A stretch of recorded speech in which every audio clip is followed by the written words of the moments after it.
और आइए खबरों को देखते हैं विस्तार से और जम्मू कश्मीर से बड़ी खबर की बात करते हैं, जिसमें शोपियां के द्रगाड़ इलाके में सुरक्षा बलों ने 2 आतंकवादियों को आज मार गिराया है। अभी सुरक्षा बलों का सर्च ऑपरेशन जारी है और सुरक्षा बलों को इस इलाके में 2 से 3 आतंकवादियों के छिपे होने की खबर मिली थी, जिसके बाद यह सर्च ऑपरेशन चलाया गया। सर्च के दौरान आतंकवादियों ने सुरक्षा बलों पर गोलीबारी की, जिसके जवाब में सुरक्षा बलों ने दोनों आतंकियों को ढेर कर दिया।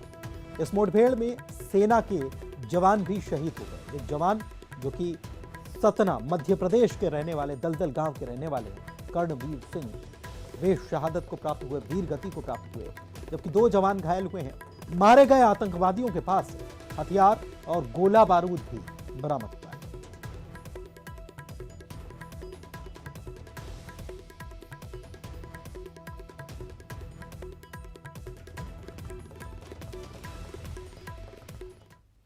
और कश्मीर के शोपियां में आतंकी मुठभेड़ में एमपी के सतना के लाल शहीद हो गए। कर्णवीर सिंह सतना के दलदल गांव के वे रहने वाले थे और आतंकियों से लोहा लेते हुए वे वीर गति को प्राप्त हुए। इस मुठभेड़ में कर्णवीर सिंह ने सुरक्षा बलों के साथ 2 आतंकियों को मार गिराया, उन्हें ढेर कर दिया। 24 साल के कर्णवीर सिंह 21 राजपूत रेजिमेंट के जवान थे। कर्णवीर सिंह के पिता रवि कुमार सिंह भी 3 साल पहले ही सेना में जवान के पद से रिटायर हुए थे। उनके घर में उनके माता पिता, उनके बड़े भाई भी हैं। छोटे बेटे थे कर्णवीर सिंह, जो कि महज 24 वर्ष की आयु में जिन्होंने अपना सर्वोच्च बलिदान यानी अपनी शहादत उन्होंने देश की रक्षा के लिए आतंकवादियों से मुठभेड़ के दौरान उन्होंने अपनी शहादत दी। हमको क्या लग रहा है, हमारा बेटा जो है तो देश के लिए शहीद हुआ है। हमको गर्व है अपने बेटे में। बाकी तो जीना मरना दुनिया का काम है। हमने भी सेना में किया। सेना में अच्छी है, मतलब इज्जत है, सम्मान है और हम चौड़ा सीना करके चल सकते हैं। इसीलिए मैंने अपने बेटे को सेना में किया था। अब वो इतने दिन के लिए था, लेकिन देश के लिए कुर्बान हो गया। और इधर सतना के लाल की शहादत पर मुख्यमंत्री शिवराज सिंह चौहान ने ट्वीट किया है। सीएम ने लिखा है कि भारत के वीर सपूत सतना के लाल वीर जवान श्री कर्णवीर सिंह राजपूत आज कश्मीर में अपना शौर्य और वीरता दिखाते हुए वीर गति को प्राप्त हो गए। ईश्वर वीर शहीद की पुण्य आत्मा को अपने श्री चरणों में स्थान दे और परिजनों को ये वज्रपात सहन करने की शक्ति प्रदान करें। विनम्र श्रद्धांजलि।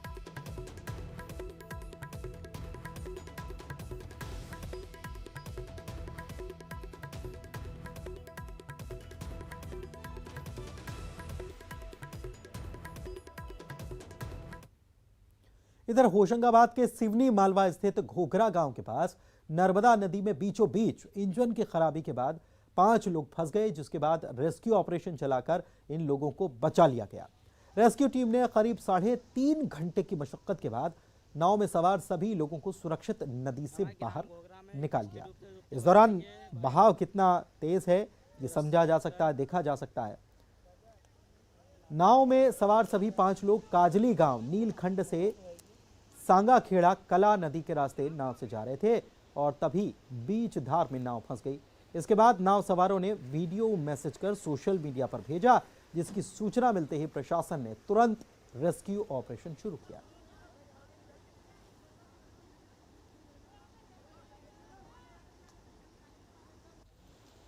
घोघरा घाट गांव के सामने बीच नदी में वो लोग बीच मझधार में फंसे हुए थे, तो हम लोग एक नाव के माध्यम से टापू तक गए और फिर वहाँ उस तरफ से भी रेहटी से थाना प्रभारी और कुछ होमगार्ड के लोग आए थे, तो रस्सा डालकर उस बड़ी नाव को निकाला गया। वो 5 लोग हांडिया निमावर से एक नाव लेकर आ रहे थे। वो लोग होशंगाबाद जा रहे थे नाव से, तो उनके बीच में पहिया जो इंजन का पहिया चक्री थी वो टूट गई थी और इस कारण वो बीच तेज बहाव में पत्थरों के बीच फंस गए थे। तो तकरीबन 5 लोगों को सुरक्षित नाव सहित हम लोगों ने निकाल लिया है। प्रधानमंत्री नरेंद्र मोदी ने आज पूर्वांचल के लोगों को अंतर्राष्ट्रीय हवाई अड्डे और मेडिकल कॉलेज समेत कई सौगातें दी। इस दौरान उन्होंने भगवान गौतम बुद्ध के महापरिनिर्वाण स्थल का दौरा भी किया।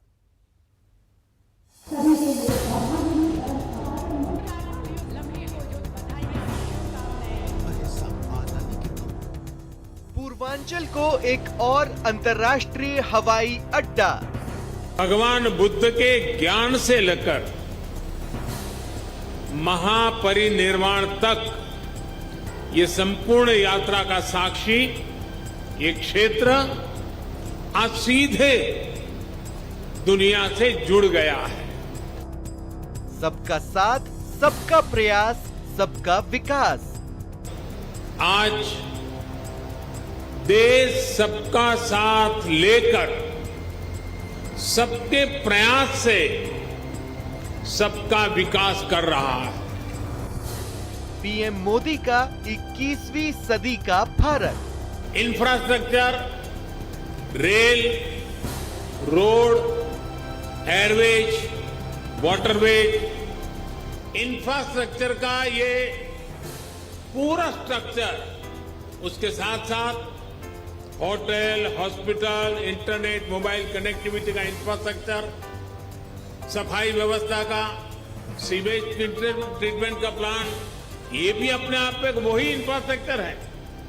साफ पर्यावरण सुनिश्चित करने वाली रिन्यूएबल एनर्जी का ये सभी 21वीं सदी का भारत इसी अप्रोच के साथ आगे बढ़ रहा है। के साथ इस यादगार पल, इस लम्हे को जो कि पूरा विश्व 21वीं सदी के भारत में कुशीनगर अंतर्राष्ट्रीय हवाई अड्डा भी शामिल हो गया।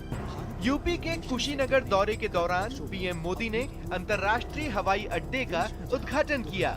साथ ही पूर्वांचल के लोगों को कई परियोजनाओं की सौगात दी।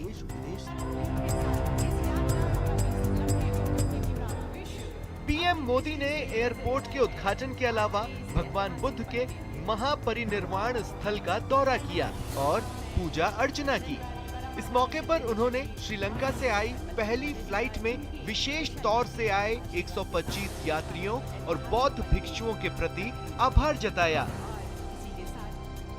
पीएम मोदी ने कुशीनगर दौरे के दौरान 280 करोड़ रुपए की लागत से एक मेडिकल कॉलेज और 180 करोड़ की लागत से 12 विकास परियोजनाओं का शिलान्यास किया। मेडिकल कॉलेज के शिलान्यास कहीं नहीं,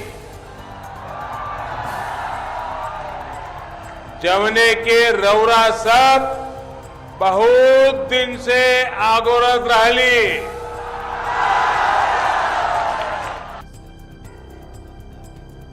कुशीनगर अंतर्राष्ट्रीय हवाई अड्डा उत्तर प्रदेश का तीसरा अंतर्राष्ट्रीय हवाई अड्डा है, जहां हर घंटे 8 उड़ान और 300 यात्रियों की क्षमता है। दिन हो या रात, दोनों समय में यहां से उड़ाने सक्षम है। इस हवाई अड्डे को बनाने में 260 करोड़ की लागत आई है और ये 3600 वर्ग मीटर में फैला है। इस एयरपोर्ट से श्रीलंका, जापान, चीन, Taiwan, South Korea, Thailand, Singapore और वियतनाम जैसे दक्षिण एशियाई देशों के लिए सीधी उड़ान मिलेगी। Bureau report, news 18 network.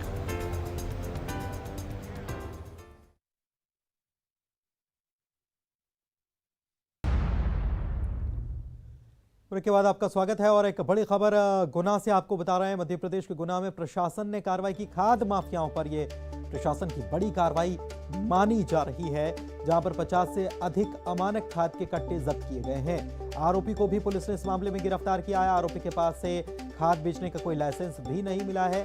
Sirsi थाना इलाके के मारुकी मऊ गांव में ये कार्रवाई की गई है। तो ये बड़ी खबर आपको बता रहे हैं। आप समझिए कि खाद की किल्लत जो है, उसके बाद कैसे इसी ही को खाद को बेचने को ही मुनाफे का धंधा कुछ लोगों ने बना लिया और यहाँ इनके पास लाइसेंस भी नहीं था, उसके बावजूद अमानक खाद बेचने का मामला सामने आया। अमानक खाद के 50 कट्टे जब्त किए गए हैं। खाद की किल्लत का फायदा कैसे उठाया जा रहा है?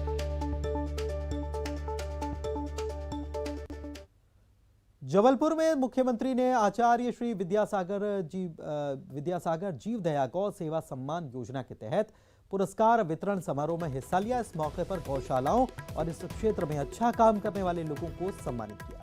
सीएम ने कहा कि प्रदेश में 3500 गौशालाओं का काम चल रहा है और उन्होंने बताया कि गौशालाओं को स्वावलंबी बनाना है। सौभाग्य है आज शरद पूर्णिमा के दिन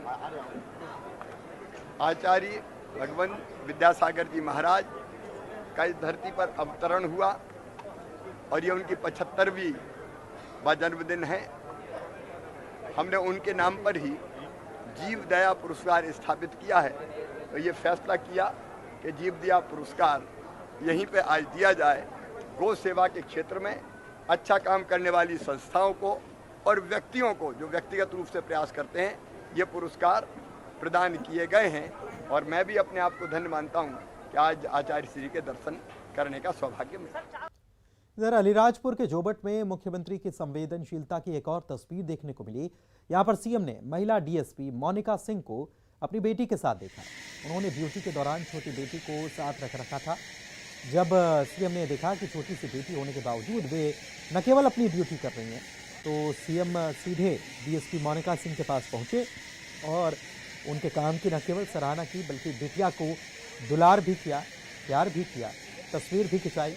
डीएसपी मोनिका सिंह के परिवार में दरअसल अभी बच्ची को संभालने वाला कोई है नहीं और इसीलिए वे इस बिटिया को अपने साथ लिया। सीएम ने बेटी को आशीर्वाद दिया।